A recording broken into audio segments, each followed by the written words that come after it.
आपण प्रार्थना करूया. हे परमेश्वर बाबा सुंदर दिवसामध्ये तुझ्या आभार म्हणतो. मान परमेश्वर आशीर्वाद परमेश्वर तुमच्या वचनात चालणारे प्रत्येकाला सहाय्य कर. ही प्रार्थना येशू ख्रिस्ताच्या नावाने करतो. आमेन. हालेलुया हालेलुया हालेलुया हालेलुया हालेलुया.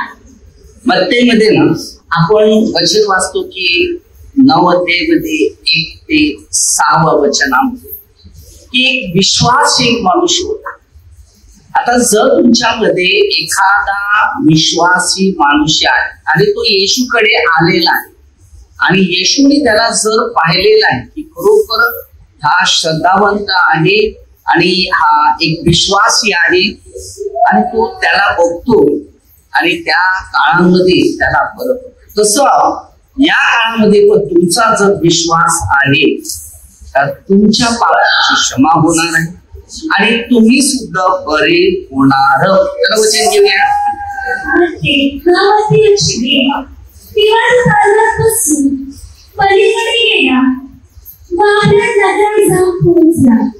आता वचन काय शिकवते की तो तारवात बसला आणि पलीकडे गेला आणि तिथे एक नगर होतो. त्या नगरामध्ये जाऊन तो पोहोचला. ओके. आता जो मनुष्य आध्यात्मिक गोष्टीकडे पोहोचतो मग पहा एका खाटेवर पडून असलेल्या त्या पक्षपाती माणसाला त्याच्याकडे आणले तेव्हा येशूने त्याचा विश्वास बघितला. आता तुमचा विश्वास जर आम्ही बघितला तर येशूच्या नावाने तुम्ही आरोग्य होईल. बरोबर. पण जर तुमचा विश्वास नाही तर मग ते 7 अध्याय 21 सारखं तुमची परिस्थिती. कारण विश्वासाची प्रार्थना असेल तर आरोग्याची प्रार्थना.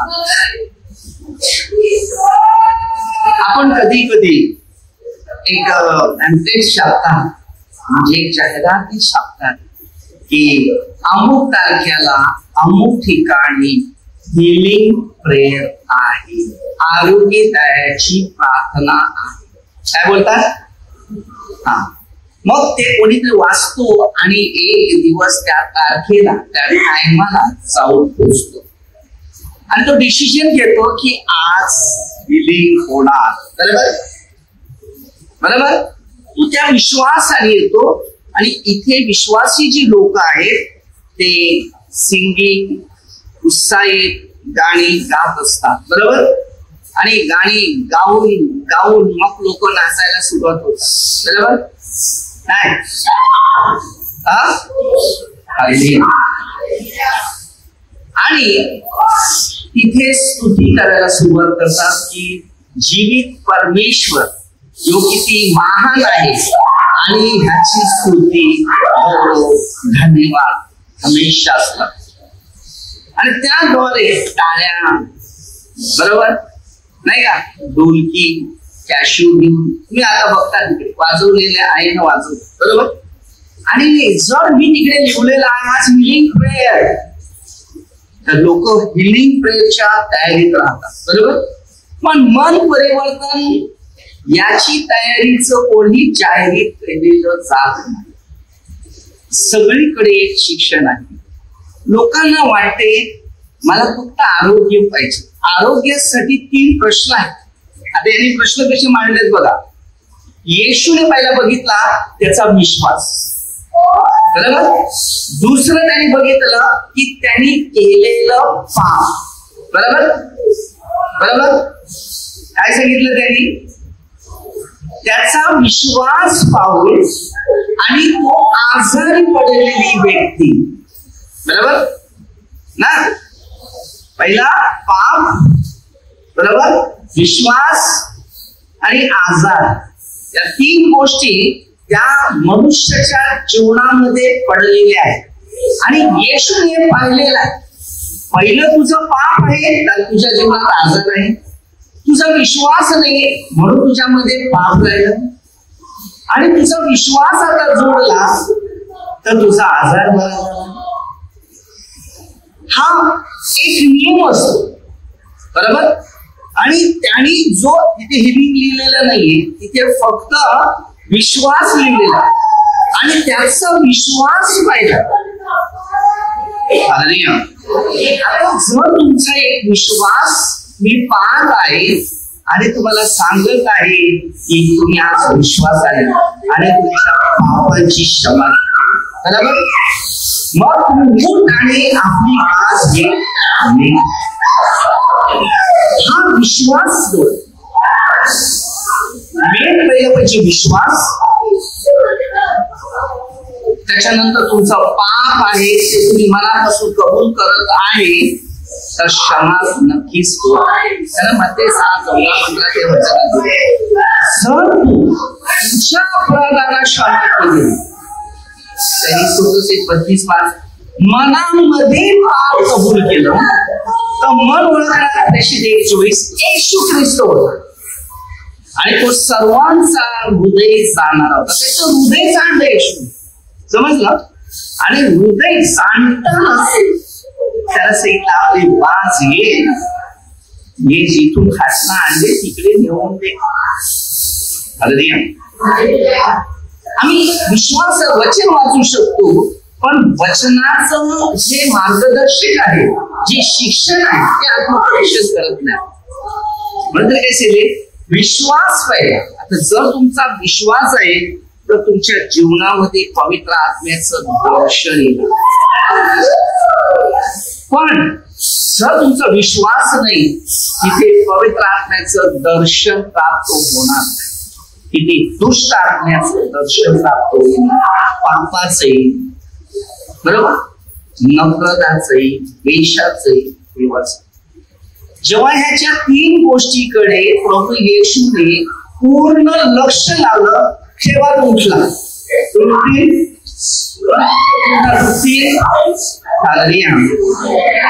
आजच्या जीवनामध्ये सगळ्यात श्रेष्ठ जीवन आहे ते म्हणजे विश्वास. विश्वासघाती जुदासच फक्त विश्वासघाती, फक्त पेत्रच होता तो विश्वासी. विश्वास पाहिला. आता तुमचा विश्वास जर मजबूत आहे तर तुम्हाला काही करायची गरज नाही.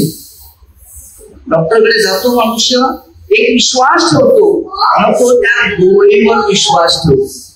मग तो सांगते हे सकाळ, दुपार आणि संध्याकाळ एक घे, पण पहिलं काहीतरी खा. कारण त्या डॉक्टरला माहिती याचं खाणं कमी झालेलं आहे, पाणी कमी झालेलं आहे, तेव्हा या शरीरात हा रोग आलेला आहे.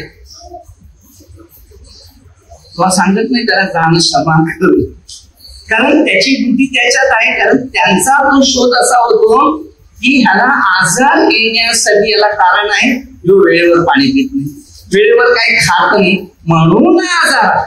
समजलं. माझे एका पाय दुखतो तर मी एका डॉक्टरकडे गेलो. त्याबद्दल पहिली प्रार्थना केली की देवा, माझे एवढे पाय दुखतात, मी आता करू काय? टायमाला खायचं ठिकाण नाही, आतापर्यंत ते सिस्टम आहे, त्यामध्ये कधी कधी होते ना, मग ते दुखायला लागलं का मग खायला सुरुवात. तर बरं मी मला सलाईन लावायचं, बरोबर. तर मी गेलो ना त्याच्याकडे, काही प्रयत्न केलेले, आमच्याकडे येऊन सलाईन प्रार्थना केली. तेव्हा सांगितलं खरा डॉक्टर कोण आहे तो दाखव, त्याच्याकडे मला, बरोबर. डॉक्टरचा डॉक्टर प्रभू आहे. गेलो तर त्याने काही सांगितलं, एक काम कर, तो खाली आहे बघ, खाली तो 200 रुपये गेला तसं, हे 24 रुपयाचं गुलकोंडी घे, घरी चहा न बटर खाऊन, काय चहा न बटर खाऊन, एक तांदळाची प्लेट घे, 1 ग्लास, नंतर एक अंड घे, एक कप दूध. अशा परिस्थितीचं खाणं मजबूत. आणि हे फक्त आता 24 रुपयाचं एक पाकिट आहे, ते घे, 2-3 चमचा टाक, गोटा आणि पिझ्झा. शरीरात आपल्याला आजार का येतात त्याला कारण आहे, कारण आपण वेळेचा सदुपयोग केला नाही, ना देवाबरोबर राहिला ना खाण्यापिण्याबरोबर आहे, बरोबर. पाणी कमी पिता, खाणं पाणी कमी पिल्यामुळे खाणं कमी जाते. गरमीला तर जास्त खातो. गरमीमध्ये पाण्यामध्ये 3 प्रकारचं शिष्ट बनवायचं टाकायचं. एक थोडीशी हळद, थोडस मीठ, थोडस लिंबू. हे शरीरामध्ये अलग अलग प्रकारमध्ये मिक्स करायचं.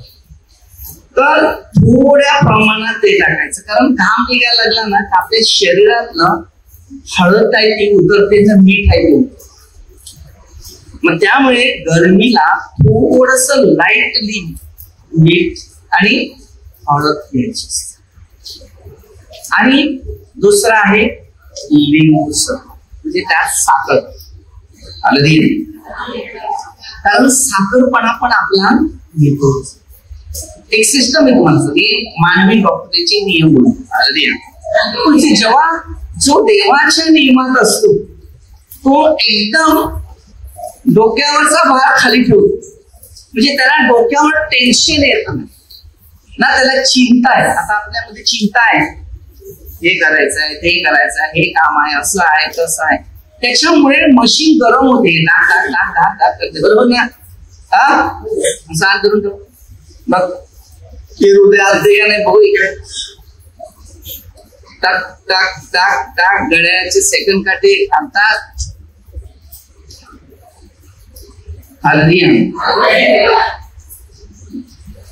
पण बरेच लोक हाताला असे गळे लावतात.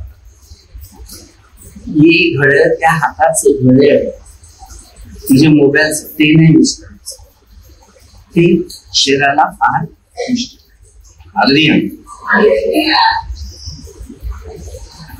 मेन प्रभू येशूने शिकवण दिलेले नियम असतात आणि ते आज्ञा असतात, ते पहिले पाळायचे.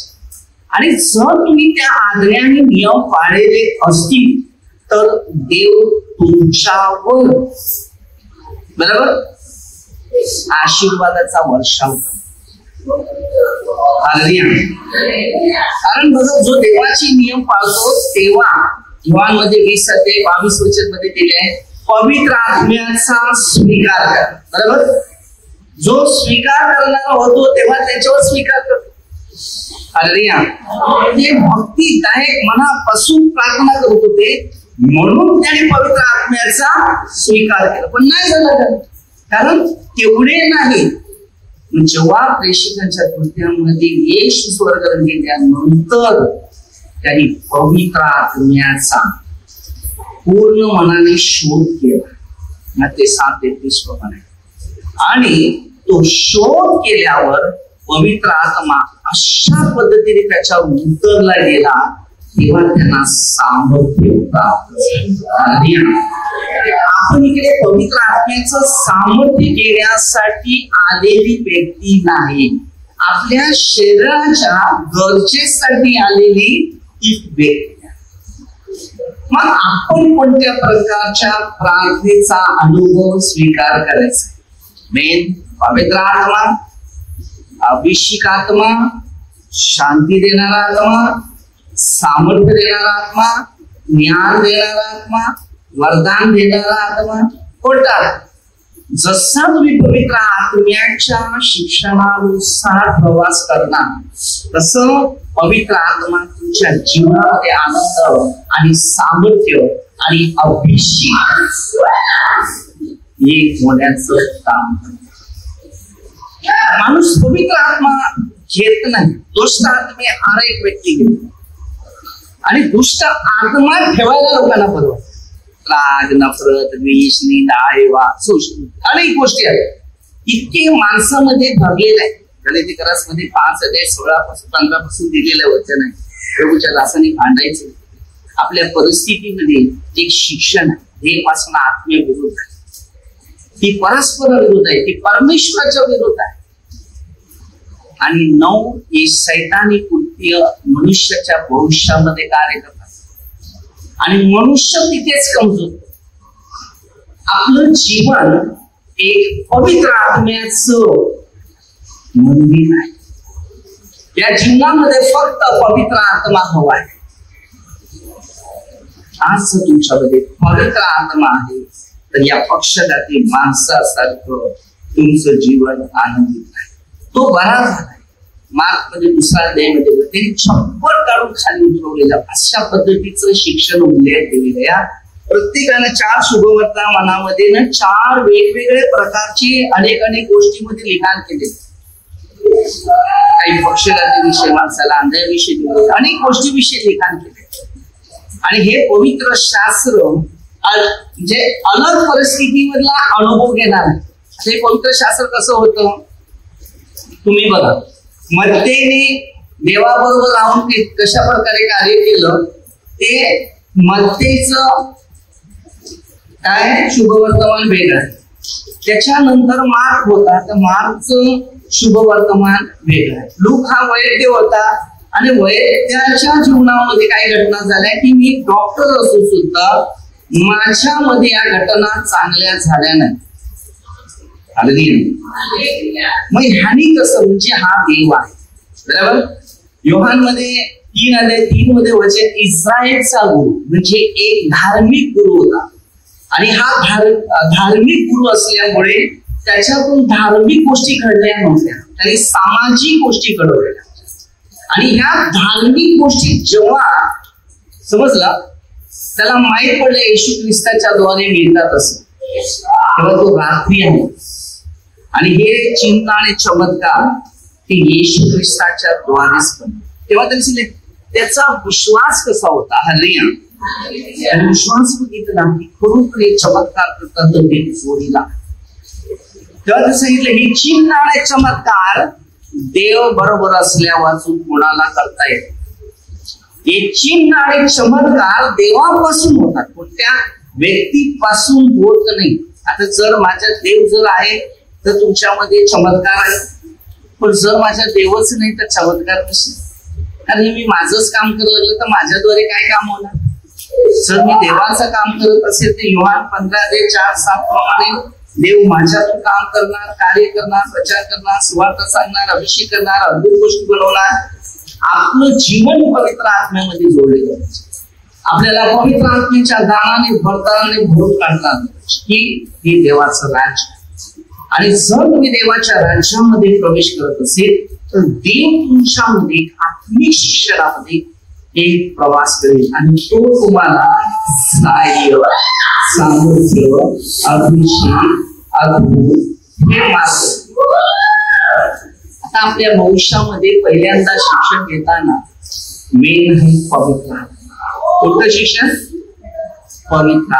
आपल्या सगळ्यांना पवित्र आत्म्याची गरज आहे. आणि जर पवित्र आत्मा नसेल तर दुष्ट आत्मा आहे. आणि दुष्ट आत्मा आला तर पवित्र आत्मे विरुद्ध तुमचं जीवन. मेन पवित्र आत्मा. आज बघा अनेक लोकांमध्ये दुष्टाईचा आत्मा कार्य करतो, त्यामुळे तुमचं शरीर कमजोर पडतं. तुम्ही विचार करा आपल्या शरीरावर तेज आहे का. काय आपल्या शरीरावर तेज आहे का. नाही. कारण देव नाहीये. आता जर आरशापुढे जायचं असेल तर पहिलं तोंडाला पावडर लावतो बरोबर ना. आणि त्या पावडर लावून ते केमिकल लावून शरीराला फोड्या वगैरे आणायला सुरुवात करतो बरोबर की नाही. सुंदरता पाहिजे नाही असं माणूस स्वभाव आहे.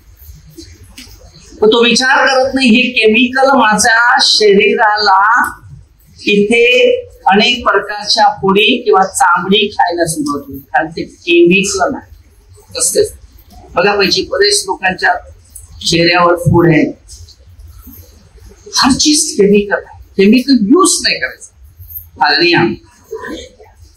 मनुष्य एक दानामध्ये काय म्हणजे वाढायचा प्रयत्न करतो, दानामध्ये वाढायचा का प्रयत्न करत नाही. पवित्र आत्मा, पवित्र आत्मा, पवित्र आत्मा, पवित्र आत्मा. एक दिवस पवित्र आत्मा, पवित्र आत्मा, पवित्र आत्मा करता करता करता करता आत्मा आपल्यावर उतरतो, मग सामर्थ्य.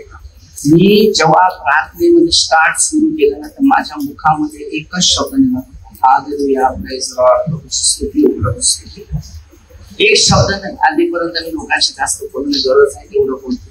कधी कधी लोकांना चांगलं घडवायला लागलं तर लोक विरोध होतो, त्यासाठी मी सगळं बंदच केलं की आपलं काम आपल्याला गुरुजी देवाने दिलेली जबाबदारी दिली होती, वचन आणि शिक्षा, ज्ञान आणि बुद्धी याचा जर वापर केला तर पवित्र आत्मा आपल्याला जाईल. माणसामध्ये पवित्र आत्मा नसेल ते दुष्ट आत्मा कार्य करा, आणि दुष्ट आत्मा कार्य करायला लागला तर शरीर नसतो, खाऊन टाकतो. नफरत, निंदा, द्वेष किंवा ही मनुष्याच्या पाठीला, आणि शरीर इतकेच कमजोर पडलं. पहिलं शिक्षण घ्या की पवित्र आत्मा आपल्या शरीरात कशा प्रकारे आत्मिक शिक्षणाद्वारे, सामर्थ्याच्या द्वारे, ज्ञानाच्या द्वारे कसा माझ्यामध्ये कार्य करतो. जर तुम्हाला पवित्र आत्मा काम करत आहे तर तुम्ही आनंदित आहे, नाही तर सगळ्या बाजूने आहे.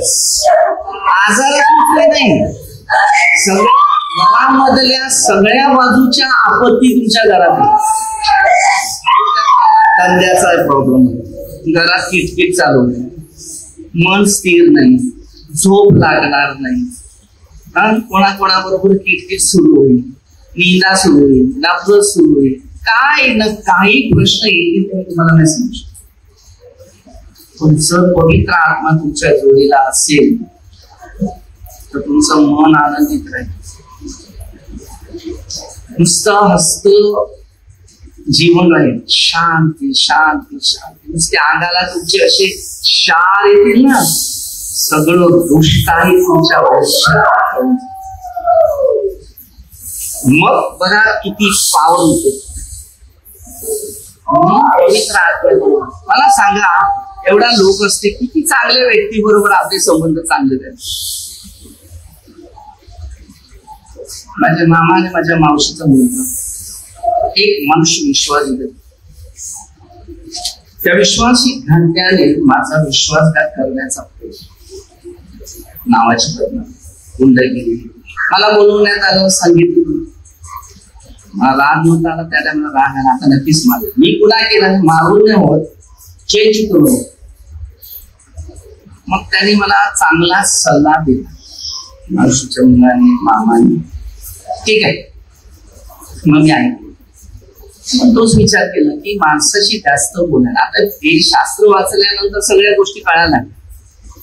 मी सुद्धा हल्ली परत जास्त ना परिचय ठेवायला बघत. जेवढं आपण कोणाचं चांगलं केलं ना तेच उलटे आपल्या अंगावर.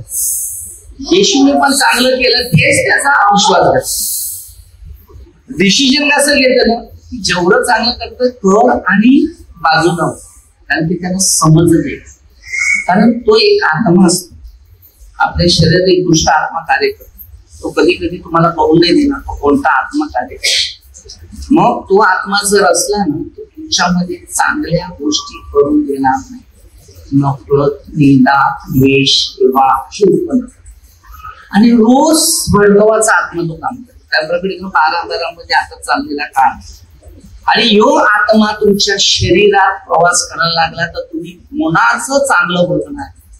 तर एक एक माणसाची निंदा, नफरत, द्वेष ठेवा. ते काय करतात त्यांना करू दे, तुम्ही बोलायला नका जाऊ. जर तुम्ही बोलायला जातील तर तुमच्याकडून अशा मोठ्या चुका व्हायला असतील.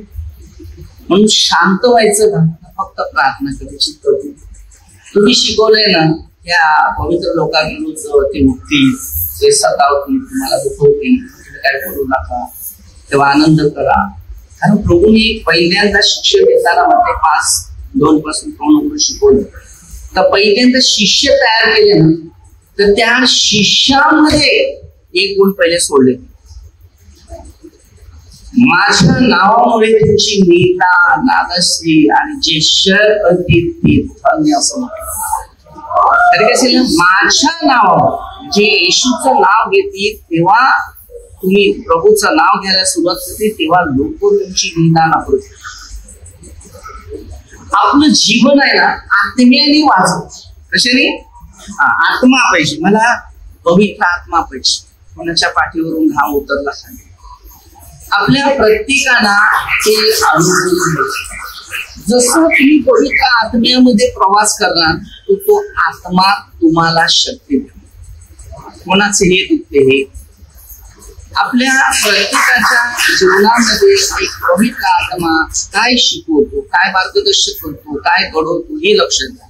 मग तुम्हाला तो अनेक प्रश्नाचं उत्तर देण्यासाठी समर्थ आहे. आपलं मन आहे ना फक्त स्वच्छ ठेवत, तोंड स्वच्छ ठेवतो, हातपाय स्वच्छ ठेवतो, अंग स्वच्छ ठेवतो, पण कपडेही स्वच्छ ठेवतो, पण अंतःकरण स्वच्छ ठेवतो. ते 5:8 मध्ये दिलेलं आहे, जे अंतःकरणाचे शुद्ध ते धन्य देवाला पाहतो. ज्या माणसामध्ये देवाने दिलेला जो आत्मा आहे, तो आत्मा आहे ना तो पहिला स्वच्छ ठेवायचा. आमच्यात जर आत्मा स्वच्छ नाही तत्पर्यंत पवित्र आत्मा आमच्या शरीरामध्ये प्रवास करत नाही. नेहमी एक जागा ठेवा की देवाला माझ्या हृदयात ठेवता येईल, राग ठेवता येईल, नफरत ठेवता येईल, निंदा ठेवता येईल, द्वेष ठेवता येईल, हेवा ठेवता येईल. हे सगळं तुम्ही ठेवणार. 2 प्रेमाचे शब्द आपल्या जीवनात ठेवा. या माणसाने माझ्यासाठी काहीतरी चांगलं केलं, बस हे आठवा. रोज हे आठवा, या माणसाने माझ्यासाठी काहीतरी चांगलं, बस रोज तुम्हाला चांगलंच बघेल. पण जर तुम्ही सांगा या माणसाने माझं वाईट केलं, तर रोज तुम्ही त्याच्याविषयी वाईटच बोलणार, पण तुझं स्वतःचं भविष्य तू वाईट मध्ये टाकणार. कारण आपण काय करतो ते आपल्याला कळत नाही. लोकांना 7:15 मध्ये स्पष्ट भाषांतर दिले. पौराणिक सरळ भाषेत काय सांगितलं, मी काय करतो मलाच कळत नाही, माझ्या ठाई बसणार पाप दे. अरे पाप झाला ना, पश्चाताप कर, क्षमा कर, क्षमा कर ना, क्षमा देऊ सोडून जाईल. अनेक लोकांना तुमच्या गोष्टी सांगून पाहिजे, त्याद्वारे ते पाप वाढलं जाते आणि पवित्रता आपण घालवत असतो. जीवनामध्ये तुम्ही तुमचं भविष्य देवाला द्या. पेत्राच्या पहिल्या 5:7 सर्व चिंता तुम्ही देवाला द्या, तेव्हा तुमचं जीवन पवित्र आत्म्यामध्ये वाढलं जाईल. तुम्ही काय केलं असेल, भांडणं जर नफरत तर ती तिला सांगते, मग ती तिला सांगते, ती सगळ्याकडे आवाज पोहोचतो. तुमची स्वतःची इज्जत रस्त्यावर कशाला असते, त्याचा परिणाम काय होते माहिती. हा अनुभव तुम्ही घेतलाय. अनेक लोकांची मी अनुभव घेतो. आता आम्हाला कशी अनेक आत्म्याचं दान आहे. तुमचं बोलणं म्हणणं काय आहे ते बरोबर ऍडजस्टमेंट होते, पण आम्ही तुम्हाला नाही सांगू शकत की तुम्ही काय बोलत चालताय. आम्ही फक्त तुमच्यासाठी प्रार्थना करणार, कारण तो दुष्ट आत्मा तुमच्या शरीरात प्रवास करतो ना, तो निघाव. मार्क मध्ये बघा 5 अध्यायामध्ये या माणसाने किती अशी आत्मे भरून ठेवलेली, का भरले. आता बघा कधी कधी तुम्ही काय तुमच्यामध्ये काय घडते, भांडते होते, काय पण असे करा, आग नफरत असेल तर ते आपल्या मैत्रीला सगळं सांगते, बरोबर. आणि ती मैत्री काय करते, दुसऱ्याला जाऊन सांगते. त्याच्यानंतर वातावरण बिघडते की नाही. हा लोक 12-2 उघडकीस येणार असं काही चांगलं. मग कधी आपण खरं असेल खरं बोललं, खोटं असेल तर खोटं, काय ना काय करून मग ती आपलं भविष्य पापात वाढवत. मग पाहणाऱ्यांचा दृष्टिकोन कसं आहे, ही व्यक्ती नाही बरोबर, चुकीखोर आहे, ही वाईट आहे असं. आपल्या जीवनात एकच विश्वासी राहा आणि विश्वासाने पुढे चाला की पवित्र आत्मा मला पाहिजे, तेव्हा तुम्हाला दान मिळेल. एक पण मी माणूस बघतो की दानाने भरलेला आहे, की सामर्थ्याने भरलेला आहे, की अभिषेकाने भरलेला. हर व्यक्तीचं मी भविष्य बघतो, कोण कोणाशी चांगलं नाही. प्रार्थनापासून तुम्ही कमी होत गेले ना, तर तुम्ही समजून घ्यायचं की आता मला सैतानाच्या हड्ड्यावर पडायला लागेल. मग तो तुमच्यामध्ये अशा पद्धतीचं जीवन घालवेल तुम्ही कधी भविष्यामध्ये पण. नंतर मग ते समजलं, उदयापुत्राची परिस्थिती कशी आहे. बापाचं धन खाला, मजा केली लोक 15 ते 11 पासून, आणि त्याला जाणीव झाली की बापा आम्ही तुझं सगळं खाल्लं रे. स्वर्गा बाप त्याच्या विरुद्ध पण गेलं, स्वर्गीय बापा विरुद्ध पण गेलं. तुझी त्यांनी जीवन दिलं मला पृथ्वीवर. हे कंपनीचा मालक आहे, त्याच्याशी मी काल सुवार्ता सांगत होतो. त्याला मी तेच सांगितलं, हे बघा आपली मुलं जर चांगली वागत नसेल तर आपण प्रयत्न करतो, एवढे मोठे वाढवले, काय कामाची नाही, काय करत नाही, फायदा नाही. तसंच आहे. मग देवाने आपल्याला पृथ्वीवर पाठवले जाती धर्मासाठी, आपल्या कर्मासाठी. आणि जर ती वेळ आम्ही देवाची नियमाद्वारे वापर केला नसेल तर आमचं जीवन शोधून त्याला पण माहिती. की तुला मी पृथ्वीवर पाठवले तर तू काहीतरी चांगलं कर, तू वाट बघतो, नाही तर मग शेवटी घेऊन जातो. आणि त्याच्याद्वारे आपल्याला नाव आहे, मग आपलं नाव आपण कशाला घालून बसतो? चांगलं करा, चांगलं बना, चांगलं घडा. मला देवाने हे काम दिले, त्याची इच्छा असेल तर मी आणखी खूप काही करेल. मला जेवढा वेळ मिळेल तेवढा मी वापरतो, कारण देवाशिवाय दुसरा पर्याय नाही. हे जीवन शून्य आहे. आकार नसेल तर चाकर नसेल. आकारातून सुरुवात करा. शून्यातून उत्पत्ती 1 होता अध्यायामध्ये, उत्पत्ती 1 अध्याय 1 वचनापासून सुरुवात झाली. शून्यातून परमेश्वराने आकार केले, त्याने नाकार नाही केला, काहीच नसताना केलं. मग तुम्ही तुमच्या जीवनामध्ये तुम्ही काही नसताना धन संपत्ती नाही बोलायचं, काही नसताना आकार तयार करा आध्यात्मिक जीवनाचा.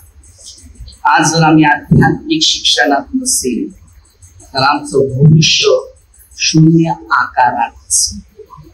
सगळ्या गोष्टी शिकायचं आहे ते म्हणजे पाप पैदा, पश्चाताप करणं, पवित्र आत्मा घेणं, पवित्र आत्म्याचं सामर्थ्य घेणं, पवित्र आत्म्याचं ज्ञान घेणं, हे आपल्याला गरजेचं आहे. जर ते नाही घेतलं तर आपलं भविष्य शून्य. देवाला पहिल्यांदा पहिलं स्थान, देव तुम्हाला स्वर्गीय राज्यात स्थान देईल. वेळ नाही तर आपण छोटीशी एक प्रार्थना करू. त्या परमेश्वरा, प्रभू तुझ्या राज्यात आणि तुझ्या मार्गात आहे, तुझ्या शिक्षणात त्यांना मजबूत शक्ती, सामर्थ्य देणारे सर्व मंत्र काम करायचं, सर्व आशीर्वाद देणं आलेल्या हरेक व्यक्तीला प्रभूचा आशीर्वाद. ही प्रार्थना प्रभू येशू ख्रिस्ताच्या नावाने करतो. आमेन. हालेलुया.